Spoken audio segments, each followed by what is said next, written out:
Sahal bin Abi Hathama and Rafi bin Khadij radiyallahu anhum state that Hazrat Abdullah bin Sahal bin Zayd and Hazrat Muhayyasa bin Masud radiyallahu anhu went to Khaybar and got split up. Later, Hazrat Muhayyasa found Hazrat Abdullah bin Sahal martyred. He buried him and then he, accompanied by Huwayyatha bin Mas'ud and Hazrat Abdul Rahman bin Sahal, visited Allah's Apostle sallallahu alaihi wasallam. Hazrat Abdul Rahman bin Sahal was the youngest of all and he started talking before his companions.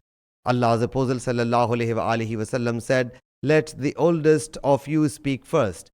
He thereupon observed silence and his companions started relating the episode, and he, Hazrat Abdul Rahman, also joined them in narrating the event. He narrated to Allah's Apostle sallallahu alaihi wasallam the killing place of Hazrat Abdullah bin Sahal. He sallallahu alaihi wasallam said, "Will you prove the murder of your companion by taking 50 oaths?" They submitted, "How can we take oaths when we were not eyewitness to it?" He sallallahu alaihi wasallam said, "Then the Jews will prove their innocence by taking 50 oaths." They submitted, "How can we accept the infidels' oath taking?" When Allah's Apostle sallallahu alaihi wasallam saw this situation, he sallallahu alaihi wasallam himself paid the blood weight of the dead. Sahih Muslim Hadith number 4318.